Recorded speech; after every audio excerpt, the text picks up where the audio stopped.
Hola, ¿qué tal? ¿Cómo estáis? Yo con un gran signo de interrogación y tengo que explicarme.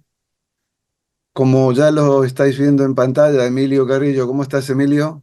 ¿Qué tal, Aurelio? Pues muy contento de volver a compartir contigo en esta preciosa ventana de tú mismo.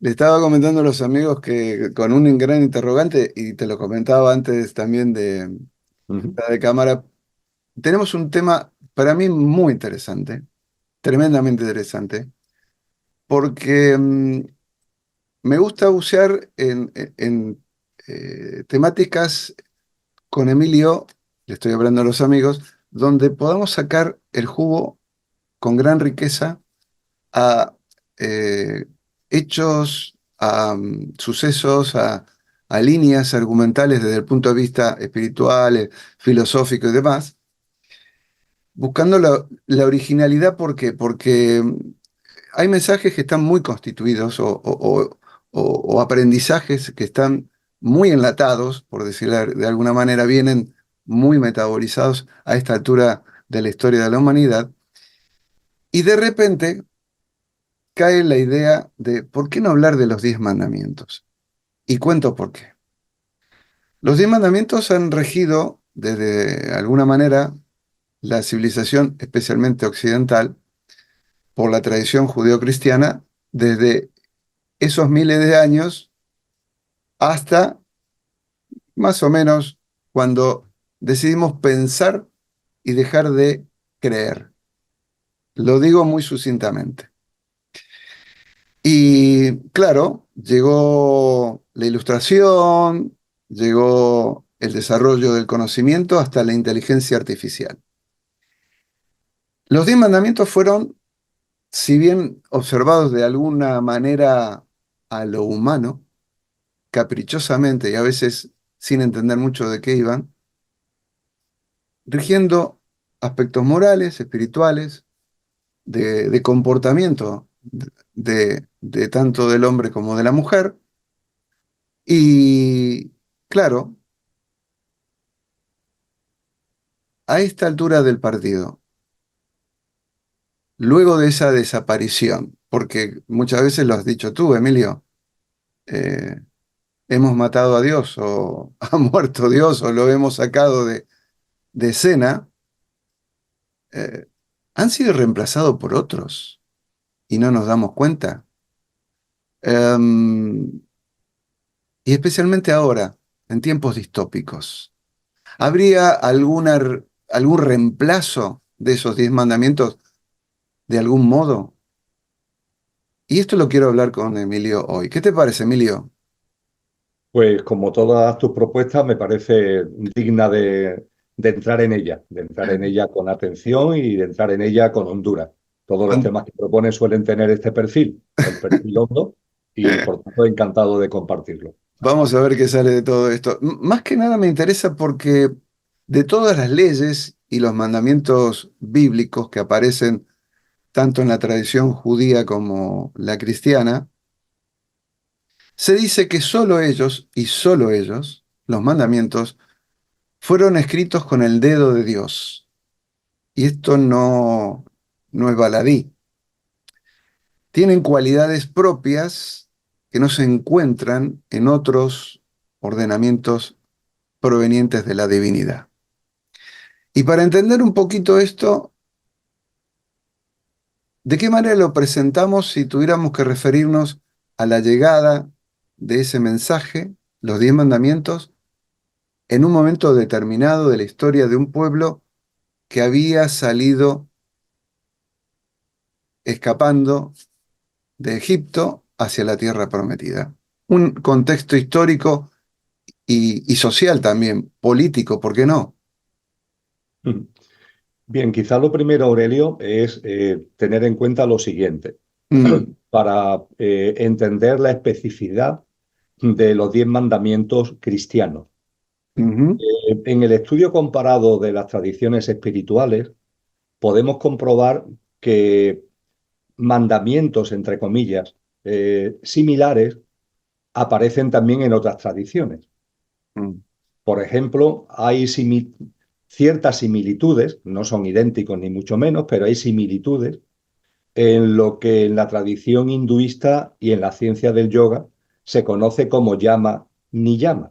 Ujú, De hecho, en el Raja Yoga, ¿no? En los Yoga Sutras que conocimos a través de Patanjali, pues yama niyama son yama prácticas que debemos podar de nuestra vida y niyama prácticas que debemos introducir en nuestra vida.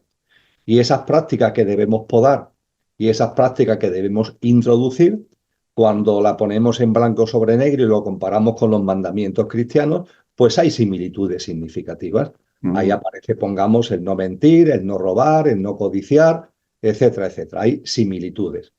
Lo mismo ocurre si nos vamos a una tradición vecina del hinduismo. Me refiero al budismo. En la tradición budista existen los denominados paramitas, ujú, que tienen dos versiones fundamentales, la versión de 7 o la versión precisamente de 10. Y ahí también hay similitudes. Hay similitudes con el yama niyama del hinduismo y de la ciencia del yoga, y hay similitudes con los mandamientos cristianos. Esto es algo que debemos tener en cuenta porque he puesto el ejemplo del hinduismo y del budismo porque son dos tradiciones muy potentes a nivel mundial y muy reconocidas, pero si nos metemos en otras tradiciones menos conocidas como el zoroastrismo, pongamos por caso, pues ujú, nos vamos encontrando también algo similar. Es decir, que en definitiva podríamos decir que más allá de que tienen una especificidad, como vamos a comprobar, propia los 10 mandamientos cristianos, a la par tienen similitudes con mandamientos, entre comillas, que aparecen en otras tradiciones. Esto, por otro lado, no, es lógico, es natural. Es decir, si de alguna forma partimos de la base de que estos mandamientos tienen que ver con una práctica de vida, ¿no? Que viene dada por la coherencia con una idea de la vida trascendente, con una idea de la vida donde la divinidad está presente, es lógico que en otras tradiciones también haya algo semejante, ujú, al menos parcialmente. ujú, Dicho esto, lo segundo que creo que tenemos que poner en valor es que en los 10 mandamientos se entremezclan mandatos, mandamientos, prácticas de vida ujú, que todos son, desde luego, pertenecen al mismo conjunto, pero también tienen sus particularidades. En ese sentido, creo que tenemos que darnos cuenta que en los 10 mandamientos hay algunas prácticas que son espirituales y muy trascendentes, es decir, están llenas de trascendencia. Tiene que ver precisamente con lo que tú has expuesto, es decir, cuando se abren, ¿no?, los mandamientos, ¿no?, y se nos habla de amar a Dios, ¿no?, sobre todas las cosas, o ujú, se nos habla de no tomar el nombre de Dios en vano, ujú, ahí se está haciendo referencia a una forma de vida, a una forma de vivir la vida, que se nos están dando indicaciones espirituales de alta trascendencia, por decirlo así. También hay en los mandamientos indicaciones espirituales que, siendo espirituales, no tienen metafísicamente tanta trascendencia. Me refiero a prácticas de vida como la que antes citaba, ¿no? El no mientas, el no codicies, el no robes, por supuesto, el no mates, ¿no? Todo eso son mandatos espirituales, sin duda, pero no tienen el nivel de trascendencia metafísico que tienen los dos primeros con los que arranca los 10 mandamientos. E igualmente creo que en los 10 mandamientos hay otra serie de indicaciones que yo no digo que no tengan trasfondo espiritual, pero que sobre todo, lo que tienen es un contenido ético, un contenido ético. Y un contenido ético que de alguna forma tiene que ver, también ocurre con los mandatos espirituales no metafísicos, con que nuestra vida cotidiana no tenga tantas tensiones, no tenga tantas perturbaciones emocionales y mentales como suele tener. ujú, De hecho, las coincidencias más importantes que podemos encontrar con los paramitas, con el yama ni yama, a mi modesto entender, tienen que ver con esto, es decir, tienen que ver con prácticas de vida donde se nos está diciendo, Si tú robas, pongamos por caso, si tú mientes, pongamos por caso, tú estás haciendo en definitiva algo negativo para terceros, para otras personas. Pero ojo, no solamente lo estás haciendo para otras personas, es que eso está repercutiendo en ti. Y no solo está repercutiendo en ti desde un punto de vista álmico, es decir, no solamente desde el punto de vista de que va en contra de tu evolución de conciencia, sino que está repercutiendo en ti porque con esas mentiras, por ejemplo, o con esa codicia, por ejemplo, tú estás metiendo en tu vida unas prácticas que a ti te están llenando de tensión, te están llenando de perturbación, te están llenando de turbulencia desde el punto de vista tanto emocional como mental.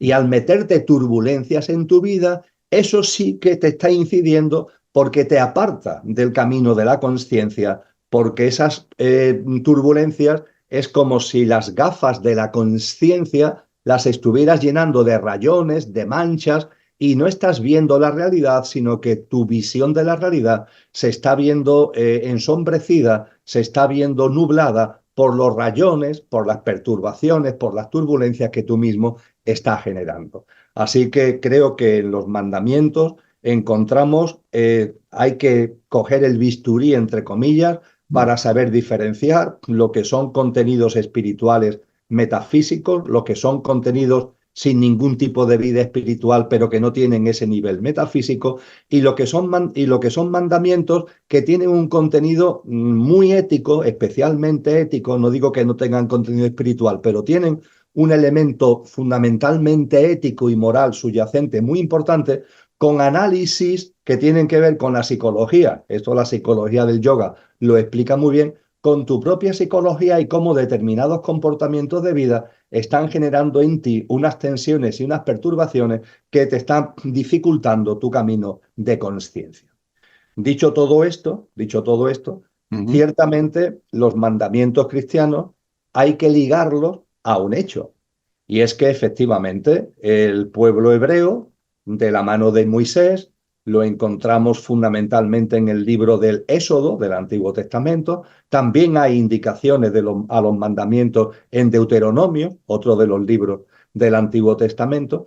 Y hay que unir esos mandamientos con el hecho de que hay un momento concreto que también se nos narra en estos libros, fundamentalmente en el Éxodo, como decía antes, en el que el pueblo hebreo da la espalda a esos mandamientos y da la espalda a la divinidad. Mm. Y está muy bien relatado ese hecho en el Éxodo, y es muy curioso porque cuando el pueblo hebreo, cuando la gente, porque nos tenemos que incluir todos, no circunscribirlo al pueblo hebreo, nos tenemos que extenderlo a todos. Mm. Cuando abandonamos, cuando dejamos de tener esa cercanía con la divinidad, cuando la abandonamos, cuando expulsamos lo trascendente de nuestra vida, cuando desterramos la trascendencia de nuestra vida, que es lo que filosóficamente, a partir de Friedrich Nietzsche, se llama precisamente matar a Dios. Matar Mm. a Dios Mm. es precisamente no matar a un señor de barba blanca estrangulándolo, no, es expulsar lo trascendente de nuestra vida. Pues bien, cuando se expulsa lo trascendente a nuestra vida, de nuestra vida, cuando expulsamos a la divinidad, ¿qué ocurre? Y nos lo enseña muy bien estos pasajes del libro del Éxodo, pues que el ser humano, quitado lo trascendente de en medio, se busca, lo sustituye por unos becerros de oro.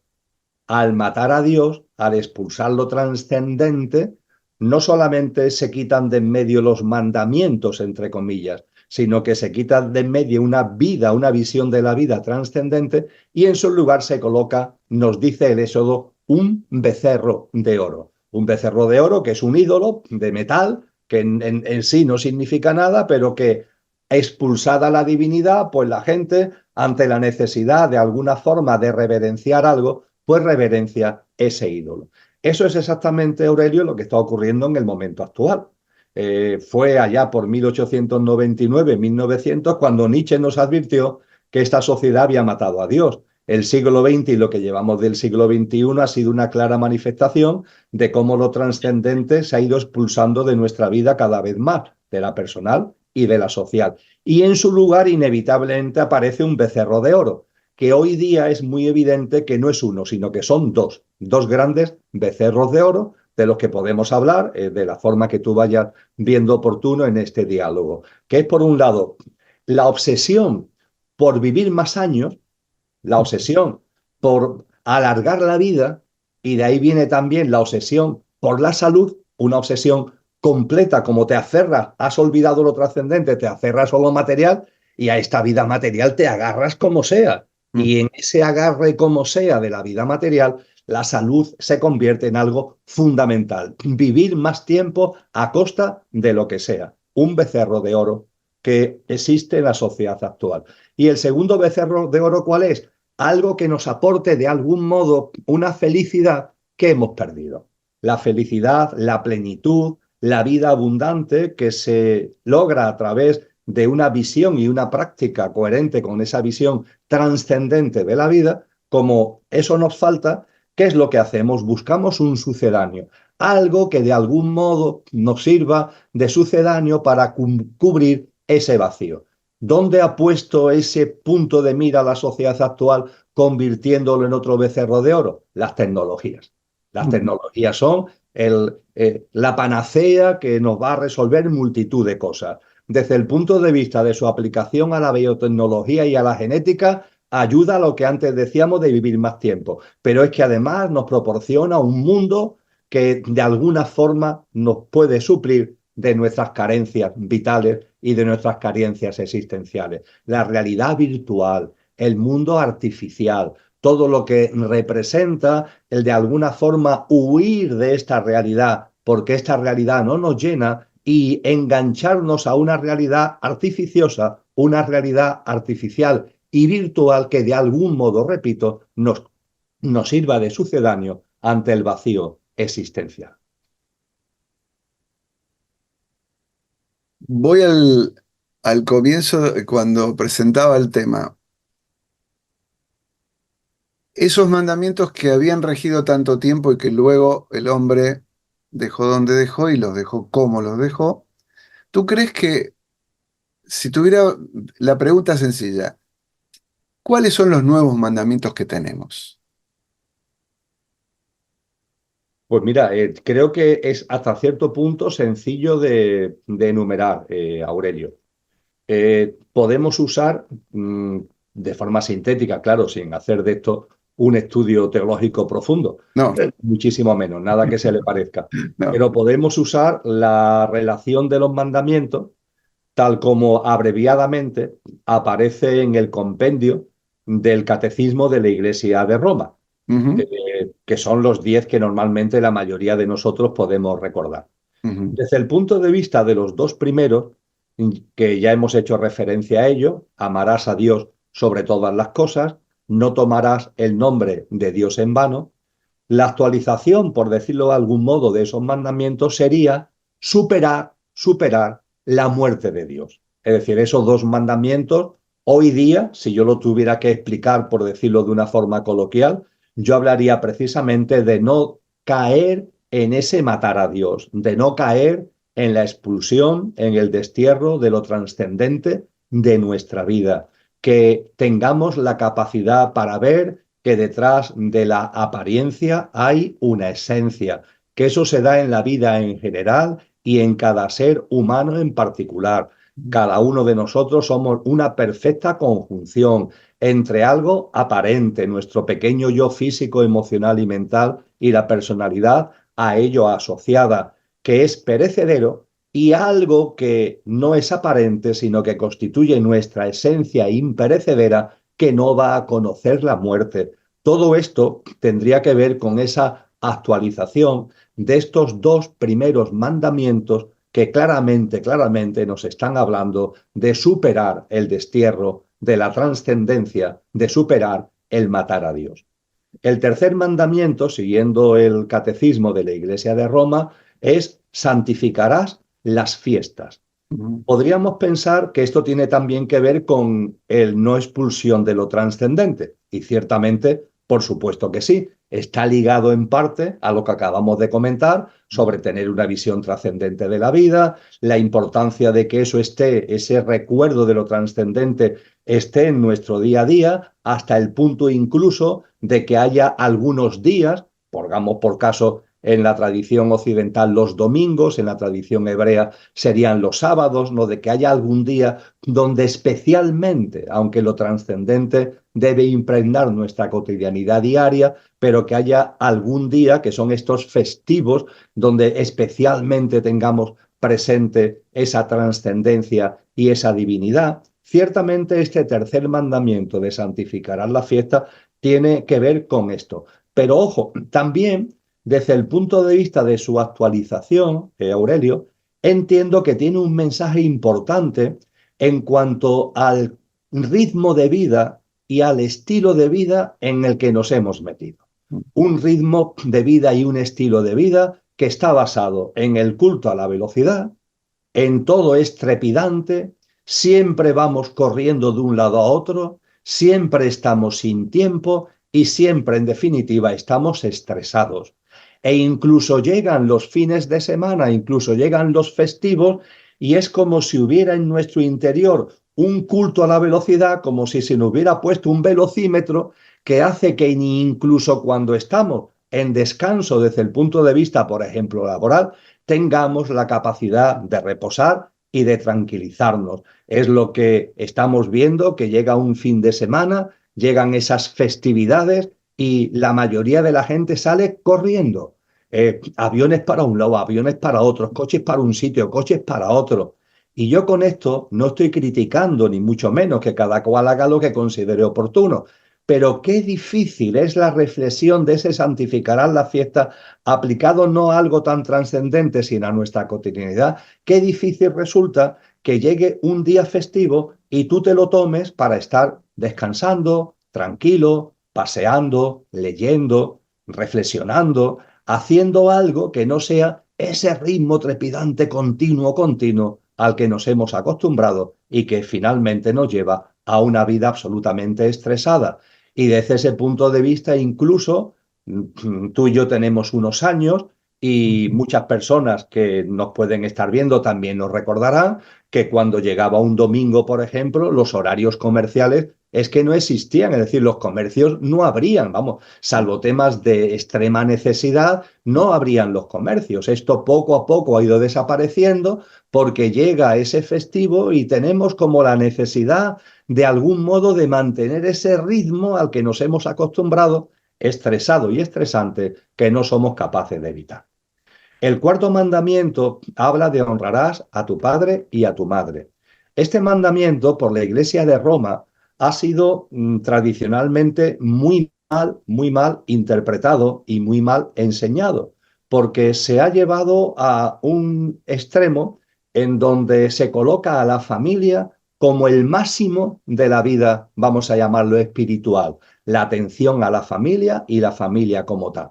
Cuando los mensajes de Jesús de Nazaret, las enseñanzas de Cristo Jesús, fueron clarísimas al respecto. Mi familia sois vosotros, le decía a las personas que estaban con él, que compartía con ellos sus pláticas, que seguían una forma de vida coherente con sus enseñanzas. Hay pasajes en los evangelios donde ahí está su madre, María, ni más ni menos, con lo que es evidente que había un amor muy profundo y se pone de manifiesto también en el Nuevo Testamento. Pero ojo, ojo, cuando María quiere hablar con Jesús y Jesús está hablándole a la gente y le dicen a Jesús, lo interrumpen, oye, de que tu madre quiere hablar contigo y tiene mucha urgencia en hacerlo, el que se lo transmite le dice, tu familia quiere hablar contigo. Y él contesta diciendo, mi familia sois vosotros. La Iglesia de Roma esto lo ha sacado mucho de contexto, honrarás a tu padre y a tu madre, para poner a la familia con una prioridad vital que Jesús nunca se la dio. Eso no significa que la familia no sea importante, que lo es espiritualmente hablando, pero la prioridad de la vida no es la familia, sino que, podemos decirlo así, en términos casi de los filósofos griegos, es la afinidad álmica, el encuentro de almas que vamos de la mano avanzando por el camino de la conciencia. Por lo tanto, honrarás a tu padre y a tu madre. Lo primero a significar es que históricamente ha sido mal interpretado por la Iglesia de Roma. Y lo otro a significar es que, hablando de la actualización que tú comentas, Aurelio, estamos en un momento muy, muy significativo de la especie humana. Los datos oficiales ponen de manifiesto que el año 2023, que hemos cerrado hace poco, ha sido el primero en la historia de la humanidad en la que la tasa de fecundidad ha caído y Mm. la tasa de reposición es insuficiente. Es decir, que estamos abocados, si no hay cambios que no se prevén en el horizonte, para que toda la tendencia más lenta o en las últimas décadas, desde finales del siglo XIX, ha sido rapidísimo. Incremento demográfico ha llegado a un límite y lo que nos espera a partir de no muchos años es un declive poblacional. Y ese declive poblacional va a conllevar también el incremento de el porcentaje de la población de la parte de la pirámide de edad envejecida, entendiendo por envejecida personas con más de 65 años. El porcentaje de personas mayores de 65 años es cada vez más alto. Hay países como Japón donde está ya casi en el 38%. Hay países como España donde ya supera el 20%. Y es una tendencia que cada vez se da en más países. Y ojo, eso nos debe hacer mirar este mandamiento, porque honrarás a tu padre y a tu madre tiene que ver con poner en su sitio a las personas mayores. Las personas mayores no son viejas. Fíjate el término que se ha inculcado en la sociedad, viejos. No, no. Históricamente se ha hablado de ancianos y Ujú. la ancianidad iba siempre valorada como experiencia y como sabiduría. Esta sociedad que corre tanto y que es enormemente prepotente en todo, entiende, sin embargo, que las personas mayores son como sobrantes, que ya no tienen sitio. De hecho, el mercado laboral en un momento concreto, incluso ya los estudios dicen que a partir de 50, 55 años, como te quedes en paro, es enormemente complicado encontrar un puesto de trabajo, porque ya es como si sobraras, ¿no? Como si ya no estuvieras en condiciones. Y este término viejo, en lugar de anciano, creo que indica muy bien lo que está pasando en esta sociedad. Pero ojo, es que esa población vieja es un porcentaje enormemente alto de la población, cada vez mayor, con lo cual es absolutamente imprescindible hacer un replanteamiento profundo. Y este honrarás a tu padre y a tu madre tiene que ver que honrarás, darás valor a la edad. La edad no es algo negativo, la edad es algo que aporta experiencia. Las personas mayores no tendrán otras facultades que se pierden con la edad, sin ningún tipo de duda, pero han ganado otras muchas cosas que pueden brindar y deberían brindar a la sociedad y la sociedad le debería brindar la posibilidad de que lo hicieran. Este mandamiento de honrarás a tu padre y a tu madre en esta época que a nivel mundial está avanzando enormemente el porcentaje de personas mayores, recupera un valor y tiene un valor especialmente significativo. Con relación al no matarás, que es el quinto mandamiento, ese mensaje de no matarás también ha sido mal interpretado normalmente no solamente por la Iglesia de Roma, sino por las iglesias, Aurelio, porque ese principio de no matarás es un principio que aparece también en las demás tradiciones. Fíjate, en la tradición oriental aparece ya en los Upanishads que tienen 800, son de 800 años, se calculan, antes de Cristo. Y en la tradición oriental tiene un nombre en sánscrito, en ese idioma tan sabio y tan antiguo, que es ahimsa. ¿Qué significa ahimsa? Sí, ahimsa significa no matarás. No, no, pero cuando te metes en ellos ya no es no matarás, es no dañarás, no causarás daño. Y no solamente no causarás daño, sino que no causarás daño a ninguna forma de vida. Yo estoy absolutamente convencido que Cristo Jesús, al hablar, perdón, la interpretación que daría Cristo Jesús a esos mandamientos que vienen del Antiguo Testamento, la explicación de Jesús en el Nuevo Testamento, si le preguntáramos, sería, no, si no se trata solamente de que no mates. Él habla con claridad, ojo con lo que haces con los pequeñuelos, y los pequeñuelos son todos los seres inocentes. Cuando hablamos de no matar, tenemos que entender el no daño. No daño entre nosotros. Y puede ser que no mates a otra persona, pero que estés dañando a otra persona. Dañamos a otra persona cuando intentamos imponer nuestro criterio. Dañamos a otra persona cuando nos enfadamos, cuando alguien no piensa como nosotros pensamos. Son ejemplos también de daño a otra persona. Y por supuesto, ese no daño, ese ahimsa que está ligado al mandamiento de no matarás, tiene también su aplicación al reino, a los reinos de la naturaleza y muy especialmente al reino animal, en el que hay muchos seres, la mayoría de los animales, que tienen sistema nervioso y tienen la misma capacidad de sentir placer y dolor que tenemos tú, o que tienes tú, o que tengo yo. Y además con la responsabilidad de que hace un tiempo se comía lo que se podía. En los tiempos de los que estamos hablando, del Éxodo, se comía lo que se tenía, de lo que se podía. En los tiempos actuales, no. En los tiempos actuales tenemos la mayoría, en el mundo occidental desde luego es así, tenemos disponibilidad de nutrirnos de muchas formas. Y si me puedo nutrir de muchas formas, ¿por qué voy a hacerlo a través de alimentos que sé que se han obtenido del daño a otras formas de vida? Así que este no matarás yo lo ligaría a la ahimsa, del no daño, y muy especialmente creo que tiene unas repercusiones desde el punto de vista de conciencia ahora mucho más elevadas, porque hoy tenemos un libre albedrío en materia alimentaria, una capacidad de elección en materia alimentaria que antes no teníamos. Desde el punto de vista de no cometerás actos impuros, esos actos impuros tienen que ver fundamentalmente, si acudimos a lo que son las interpretaciones mayoritarias que se han dado a los 10 mandamientos, tienen que ver con la sexualidad.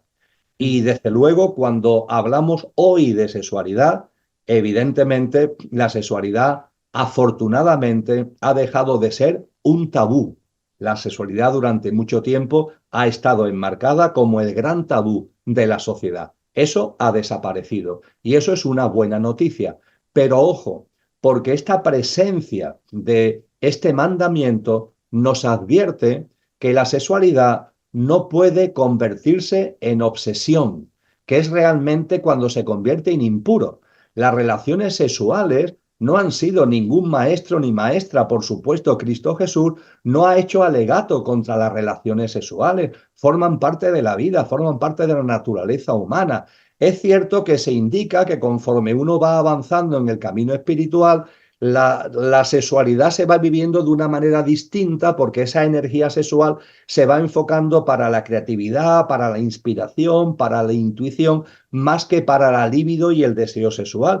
Pero no se arremete, ni se critica, ni se rechaza esa libido y ese deseo sexual. Lo que sí se pone en evidencia es que eso no se convierte en obsesión, que el sexo y la sexualidad, como ya has expulsado a Dios, como has matado a Dios y como estás vacío, buscas en la sexualidad un sucedáneo para llenar ese enorme hueco, que no lo vas a llenar además, para llenar ese enorme hueco de insatisfacción. Y esto está muy presente en la sociedad actual. Utilizar la obsesión por la sexualidad como un sucedáneo para intentar llenar un vacío que realmente ni llenaremos con la sexualidad, ni llenaremos con otra cosa que no sea precisamente con una percepción existencial, con una percepción trascendente de la vida. El séptimo mandamiento, no robarás, lo dice muy claramente, pero yo esto lo ligaría a lo que aparece en los paramitas y sobre todo en el yama niyama de la ciencia del yoga y del hinduismo, Aurelio, porque el no robarás, en esas tradiciones se habla de no codiciarás. Podemos decir, bueno, es lo mismo, ¿no? ¿Qué más da no robar que no codiciar? Bueno, hay que tener en cuenta que el no robar va ligado a temas materiales, ¿verdad? Y en cambio la codicia puede ser de bienes materiales, que pueda dar lugar al robo, pero también se puede codiciar intangibles, que eso conlleva la envidia. La envidia es la codicia de lo intangible de otra persona, el cómo es esa otra persona, cómo cae esa otra persona, y tú tienes envidia de algo que no es material, sino que es intangible. Y la envidia es algo que en la sociedad actual está muy presente. Entonces, cuando hablamos de este mandamiento, yo diría que no lo circunscribamos al hecho, vamos a decir, literal de quitarle algo a alguien desde el punto de vista del robo. No, no, también esta especie de llamada que se nos hace en este punto de los mandamientos tiene que ver con una práctica de vida donde la codicia vaya desapareciendo de nuestro día a día, porque además la codicia es una de las grandes cosas que generan esas turbulencias emocionales, mentales, a las que anteriormente me refería. Cosa que ocurre con el siguiente mandamiento, exactamente igual. El no darás falsos testimonios ni mentirás. El no mientas, no mientas. Y la mentira, además de que el engaño produce un efecto negativo en terceros, una persona que miente es una persona que ella misma se está metiendo en un berenjenal, en el berenjenal de la mentira, que inevitablemente, por muy bien que mientas, siempre te va a generar tensiones y perturbaciones en tu día a día, en tu mundo emocional y en tu mundo mental. Y en ese sentido, no caer en ningún tipo de excusa, porque no existen las pequeñas mentiras, no existen las mentiras educadas, ¿no? Yo miento por educación. ¿Cómo? Me ha preguntado cómo lo veo, cómo la vea. No le voy a decir lo que estoy pensando. Bueno, pues hay algo muy sencillo. No se trata de que mientas, puedes guardar silencio. Hay muchas formas de decir no. Es decir, tenemos que utilizar un poquito la inteligencia, tenemos que utilizar un poquito el sentido común, pero no, desde luego, la mentira bajo ningún concepto, porque además el gran problema es que cuando la mentira está en nuestra vida con pequeñas cosas, las pequeñas mentiras, eso hace que estemos entrenados para que en un momento determinado, si hay que decir una gran mentira, la decimos sin ningún problema. ¿Y cómo tenemos tanta soltura para decir una mentira muy gorda? Porque estamos muy entrenados con las mentiras pequeñas. Así que esto también creo que es nuestra práctica de vida para evitar alteraciones emocionales y mentales y tener el terreno preparado más adecuado para nuestro camino de conciencia es importante. El no consentirás pensamiento ni deseos impuros, que es el noveno y penúltimo mandamiento, es una especie de mezcla entre lo que acabamos de compartir de esos deseos de codicia, esos deseos que se pueden materializar en codicia de bienes materiales o de bienes intangibles a través de la envidia, como también lo que hemos comentado de la sexualidad. Cuando la mayoría de las interpretaciones de este noveno y penúltimo mandamiento mezcla ambas cosas. Y el no codiciará los bienes ajenos es la aplicación completa de lo que antes decíamos. No solamente no robes, sino no codicies en el sentido que acabamos de compartir. Así que yo diría que de una forma muy sintética, Aurelio, estas reflexiones enmarcan básicamente lo que sería una especie de actualización o de reflexión aplicado desde el momento actual que vivimos en la sociedad vigente con relación, con mención a todos estos mandamientos. Bien, hay un dato curioso sobre los 10 mandamientos que no especifican castigos por su violación. Son normas, podríamos decir como leyes, pero las leyes, al transgredirlas, tienen un costo por su cometido, ¿no? Por su infracción. Sin embargo, en los 10 mandamientos esto no aparece. ¿Qué podemos deducir de eso? ¿Sale gratis no cumplirlos? Un tema importante, Aurelio. Lo primero a tener en cuenta, ahora lo ligaré con las enseñanzas de Cristo Jesús, de las que disponemos en el Nuevo Testamento, no en el Viejo Testamento donde aparecen los mandamientos. Lo primero a tener en cuenta es que en las tradiciones en general cristianas, religiosas, se ha ido produciendo un olvido del significado profundo del término pecado. Ujú, Cuando no cumplimos los mandamientos, ¿pecamos? Ojo, ¿qué es el pecado? ujú, El pecado, si nos vamos a las primeras versiones de lo que es la Biblia, desde el punto de vista del griego clásico, que es donde está escrito por primera vez, era el idioma de la época, por así decir, sobre todo con relación al Nuevo Testamento, ¿qué encontramos? Encontramos una palabra griega que su traducción exacta cuando hablamos de pecado es no, la flecha que se tira y no da en la diana. Mm, No dar en la diana. Alejamiento, separación. Ese es el significado profundo de pecado. El pecado es alejamiento, separación. Alejamiento, separación, ¿de qué o de quién? Muy sencillo, de la divinidad. Cuando nos alejamos de la divinidad, eso es pecado. En la parábola del hijo pródigo que nos enseña Jesús de Nazaret, el hijo pródigo se aleja del Padre. Ese alejamiento del Padre es el pecado, el alejamiento de la divinidad. Eso es el pecado. Podemos pensar, podemos argumentar que cuando una persona, su práctica de vida, se aleja de estos mandamientos, indirectamente se está alejando de Dios. Perfecto, es una argumentación que merece la pena tener en cuenta. Pero ojo, ojo, el término pecado tiene una aplicación directa, no indirecta, al alejamiento de la divinidad. Podríamos decir en ese sentido que el término pecado fundamentalmente es el matar a Dios, es decir, el alejarnos de Dios tanto que lo trascendente es expulsado y desterrado de nuestra vida en el sentido que acabamos de compartir.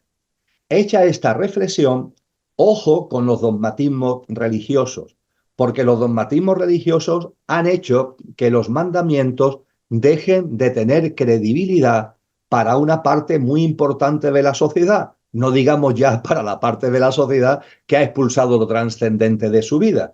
¿Y por qué ese dogmatismo religioso ha casi echado fuera o ha convertido en poco creíbles los mandamientos? Porque lo han llenado de connotaciones de culpa y de castigo. mm. El que no cumple los mandamientos es merecedor de culpa y merece un castigo. Pues muy bien, como tú dices perfectamente, Aurelio, no hay ninguna mención a un código de castigo por no cumplir estos mandamientos. Es que no va, la película no va de esto. La película va de darte cuenta de que cuando en tu práctica de vida, teniendo en cuenta estos mandamientos con todo lo que hemos dicho de contenido espiritual trascendente, contenido espiritual no tan trascendente, conductas éticas de vida, con todo este bagaje, cuando nos apartamos de esta forma de vida, ojo, porque nos estamos alejando de lo esencial, nos estamos alejando de la divinidad, y esa divinidad además no solamente está fuera, sino que está en nosotros mismos porque constituye nuestra auténtica esencia, la divinal esencia de lo que nos hablaba, por ejemplo, San Juan de la Cruz,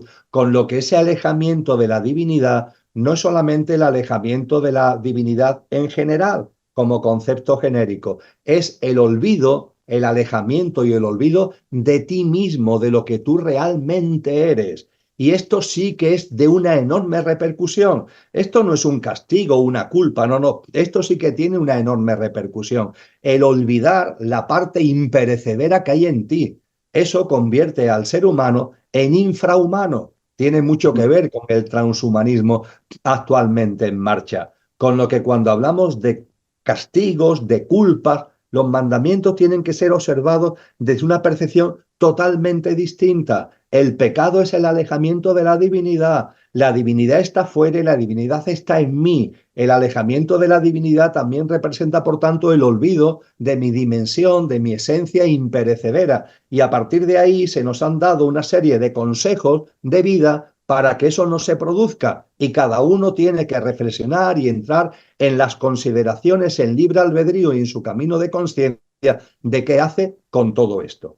Y dicho esto, Aurelio, cuando nos vamos al Nuevo Testamento, Jesús de Nazaret nos brinda un código de vida muy completo que tiene semejanzas, aunque es mucho más amplio, y yo diría que tiene mucho más contenido que los mandamientos, que es el sermón del monte o el sermón de la montaña. Mm. Ese sermón maravilloso donde él está hablando ante una multitud y lo reencontramos recogido en los capítulos 5, 6 y 7 del Evangelio de Mateo.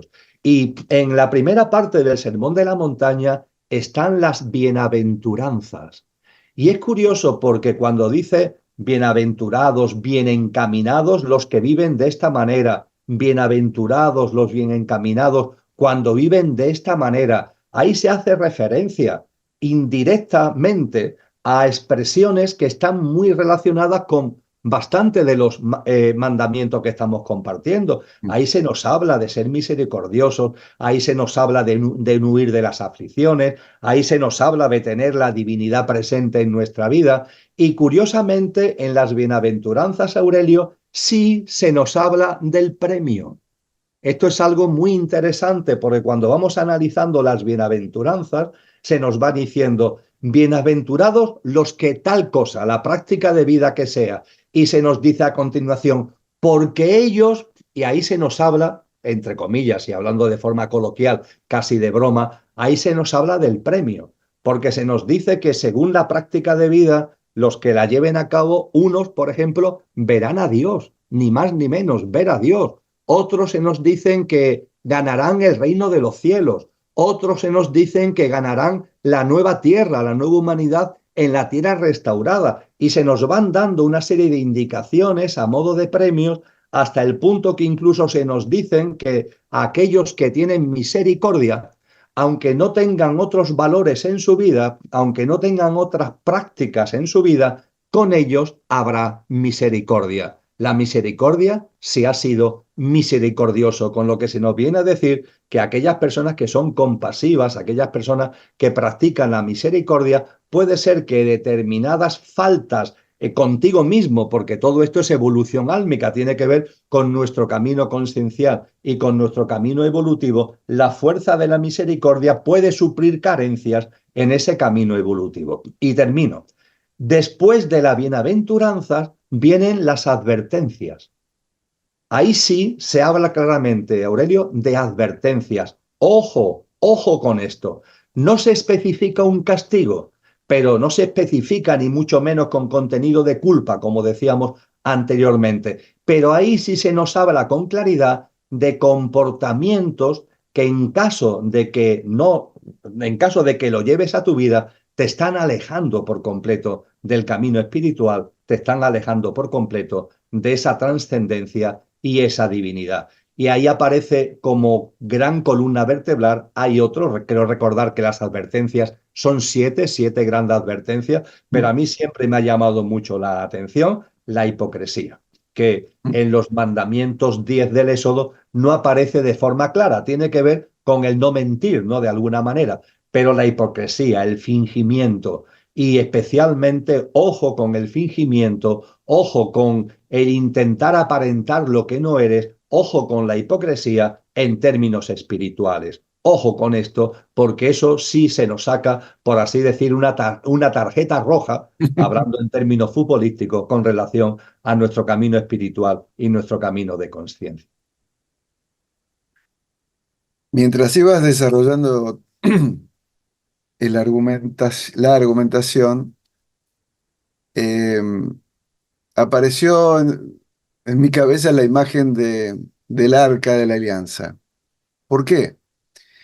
Según la tradición, se cuenta que, bueno, cuando baja Moisés y ve al pueblo con el becerro de oro, tira las tablas, se quiebran y pasan a constituir elementos que integran el contenido de lo que luego se llama el Arca de la Alianza. Y es como la palabra, ¿no? Alianza. Me quedaba pensando en reconocer la divinidad que hay en ti y fuera de ti. Es como que los mandamientos de alguna manera, y actualizados como bien lo has dicho, nos recuerdan que si bien podemos olvidar que por la fragmentación, en algún momento nos disociamos, nos separamos, lo olvidamos a Dios, Él siempre está dispuesto a tender la mano, ¿no? Es un puente entre tú y la divinidad, que en realidad constituimos la divinidad, somos la divinidad. Recordarlo, la alianza en términos de recuerdo. Qué bueno sería volver a repetir una alianza como humanidad. Aquí estamos, somos parte, somos uno. Escuchándote, Aurelio, aparte de estar radicalmente, es decir, desde la raíz, de acuerdo con lo que acabas de compartir, se me vienen a la cabeza dos cosas fundamentalmente. Por un lado, Cristo Jesús nos habla de una nueva alianza, nos habla de un nuevo pacto. Mm, Es decir, Cristo Jesús marca claramente una diferencia entre el Antiguo Testamento y el Nuevo Testamento. Ha quedado de alguna forma de manifiesto con la propia visión de los mandamientos que hemos compartido hasta ahora. ujú, Pero es que además, utilizando el término que tú has usado, él además nos habla de una nueva alianza. ujú, Y esa nueva alianza es muy importante tenerlo en cuenta, porque en el Viejo Testamento hay que tener en cuenta que son libros que fueron escritos durante muchos siglos. ujú, Eh, Hay distintos estudios con relación a ello, no hay un consenso absoluto, ujú, pero se entiende que los más antiguos, que son los primeros, ¿no? Lo que en el lenguaje hebreo es la Torá, los 5 primeros libros, el Génesis, los que hemos citado de Deuteronomio y Éxodo, por ejemplo, se consideran que tienen 900, casi 1000 años, 800 años antes de Cristo, antes de Cristo. Y hay, sin embargo, otros libros del Viejo Testamento que son más recientes, más cercanos a Cristo, a la presencia de Cristo. Es decir, lo que quiero decir con esto es que el Viejo Testamento fue escrito a lo largo de ujú, muchos siglos donde además el pueblo de Israel sufrió muchas vicisitudes, ujú, porque estuvo, por ejemplo, siglos de esclavitud, y la esclavitud fue llevarlo a otros sitios, a sitios muy lejanos, Egipto, Babilonia, donde sus culturas, la egipcia, la babilonia, se mezclaron con la cultura hebrea. Y en los textos del Antiguo Testamento podemos percibir esta mezcolanza, donde aparecen tradiciones que podíamos llamarlas son puramente hebreas, pero mezcladas con otra serie de cuestiones que vienen tanto de la antigua Babilonia, del antiguo Egipto, etc. Cuando llega Jesús de Nazaret, Jesús nos dice, os traigo una nueva alianza. ujú, Y esa nueva alianza descarta por completo el castigo y la connotación de culpa. Y ujú, es un mensaje claramente de amor. Es un mensaje lleno y absolutamente de amor. Por eso precisamente, recuerdo, como si lo estuviera leyendo, recuerdo que los fariseos, es decir, los fariseos, hoy fariseos son los hipócritas, no es un sinónimo de hipócrita. Los fariseos en aquel momento eran los ujú, sacerdotes de la jerarquía eclesiástica hebrea, ¿no? ujú, Que estaban en oposición, todos o la mayoría de ellos estaban en total oposición a Jesús de Nazaret. Y nos dice, creo recordar que también es el Evangelio de Mateo, que los fariseos, como para ponerlo a prueba, como para pillarlo de alguna forma a Jesús, hay uno de ellos que era, presumía de ser doctor de la ley y que le pregunta, bueno, Rabí, le dice a Jesús, ¿cuál es el mandamiento más grande? Y esto es muy interesante, porque en las tradiciones cristianas, hoy cuando se habla de los 10 mandamientos, se enumeran los 10 mandamientos y también se dice que los 10 mandamientos se cierran en dos. Y ujú, nos hablan de 2 mandamientos que cierran a los 10. Esos 2 mandamientos no es que cierren a los 10. Esos 2 mandamientos constituyen, configura lo que Jesús entiende que es el mandamiento fundamental. Y Jesús lo que le responde a ese doctor de la ley fariseo que se le ha acercado, le dice que el mandamiento más grande que constituye la ley es: amarás a Dios sobre todas las cosas y al prójimo como a ti mismo. Amarás a Dios sobre todas las cosas y al prójimo como a ti mismo. Lo dice de una forma más extendida, yo lo estoy resumiendo mucho en lo que estoy memorizando ahora, pero es la respuesta que le da Jesús a ese fariseo doctor de la ley. ¿Que cuál es el mandamiento más grande? Sin ningún tipo de duda, amarás a Dios sobre todas las cosas y al prójimo como a ti mismo. Es un mensaje de amor, un mensaje de amor que además, en el caso de sus discípulos, es decir, en el caso de los que de verdad, de una forma más directa, quieran seguir su camino, él lo enfatiza todavía más, porque él cuando estaba hablando con sus discípulos le dice literalmente que os doy un nuevo mandamiento, os doy un nuevo mandamiento, y ese nuevo mandamiento es que os améis los unos a los otros como yo os he amado y también los unos a los otros.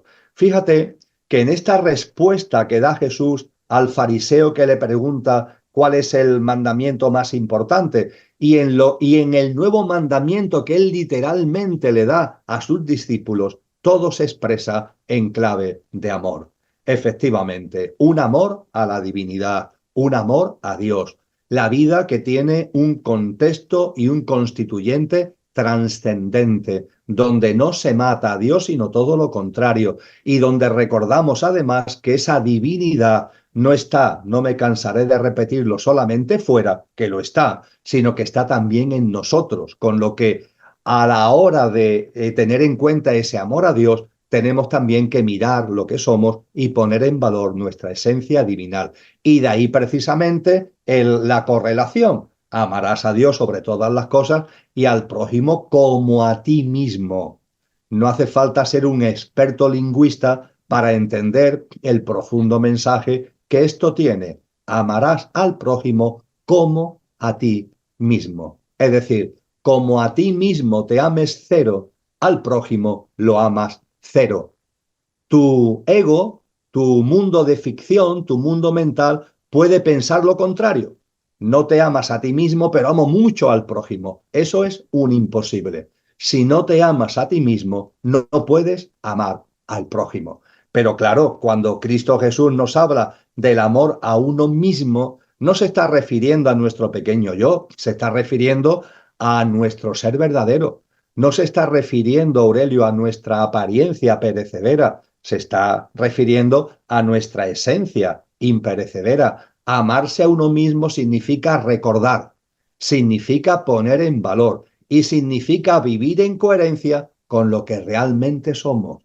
Esa divinidad que atesoramos, que se haga presente cada vez más en nuestro camino de conciencia, en nuestra senda espiritual, que se haga presente cada vez más en nuestra vida. Eso es amar a uno mismo. Y claro, entonces se entiende muy bien. ¿Tú qué le vas a dar al prójimo? El amor al prójimo. ¿Tú qué le vas a dar al prójimo si no te amas a ti mismo? Si tú vives aferrado a tu pequeño yo, a tu mundo de egoísmo, a tu mundo egocéntrico, a tu mundo de materialismo, ¿qué le puedes dar al prójimo? Anda, olvídate, no te autoengañes. Tú al prójimo no le puedes dar nada porque no te amas a ti mismo. Si te amas a ti mismo, es decir, si recuerdas tu esencia divina, si procuras en tu día a día ir avanzando en que esto se haga presente con una coherencia en tu vida, entonces sí está en condiciones de darle al otro, de amar al prójimo y de proporcionar al otro cosas que de verdad valgan la pena. Si no, lo único que le vas a dar son tu visión miope de la vida, egoica, egocéntrica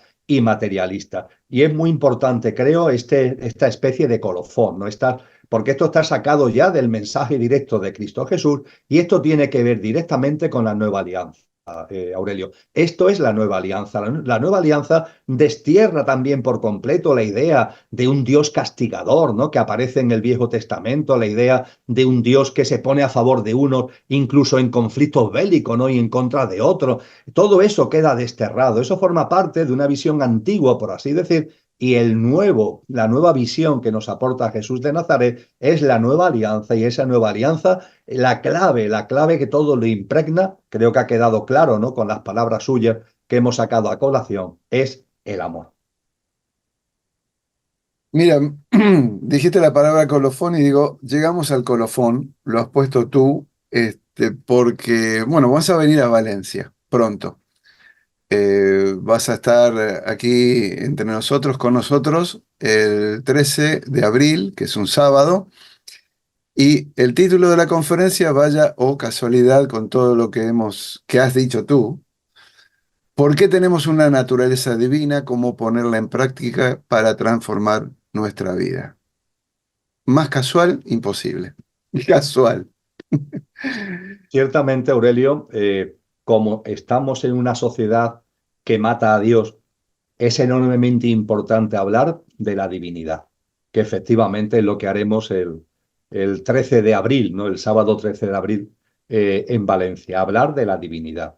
Pero obviamente no vamos a hablar de la divinidad solamente, que lo haremos, desde un punto de vista metafísico, es decir, explicar qué es eso de la divinidad, explicar, ¿no?, cómo la divinidad se plasma en lo que es el universo, en la existencia y en la vida. Eso tendremos ocasión de verlo, pero todo ello con un contexto enormemente práctico, como hemos intentado también en este encuentro. Hay que buscar el efecto práctico, la repercusión práctica en nuestra vida.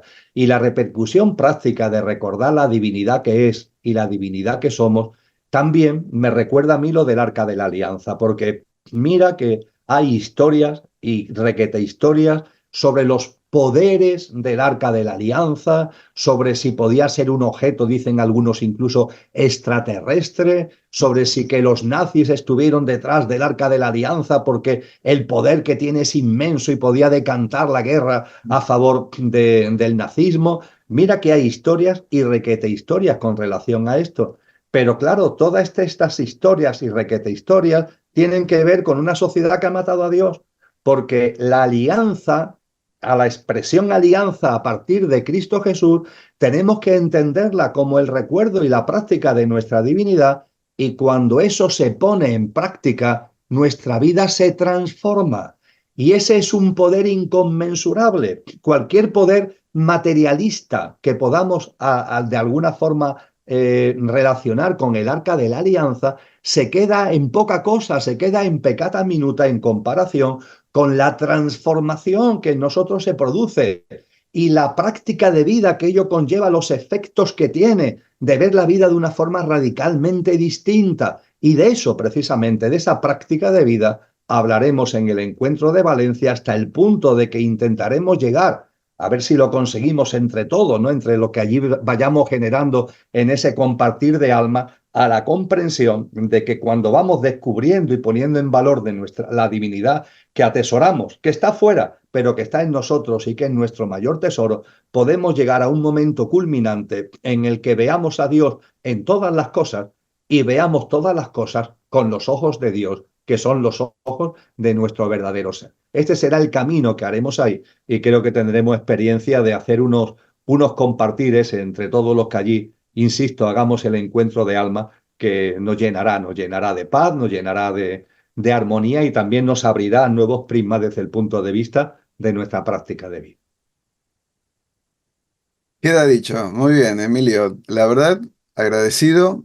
Me has ayudado a abrir un poco más el campo de visión, de observación, de análisis de estos mandamientos que nos vienen de la noche de los tiempos, por decirlo de alguna manera, pero que luego toman otra dimensión y a través de la llegada de Jesús de Nazaret también encuentran absolutamente otra perspectiva, otra dimensión y una llegada a la vida concreta de cada uno de nosotros. Muchas gracias y bueno, está dicho, nos vamos a ver pronto, Emilio. Así es, querido Aurelio. Encantado de que así sea y muchas gracias por este encuentro. Un Bueno, abrazo muy fuerte. otro abrazo para ti y a los amigos que nos están viendo. Gracias por vuestra compañía y la promesa de que próximamente nos encontramos también aquí en una entrevista de tú mismo. Hasta entonces y muchas gracias.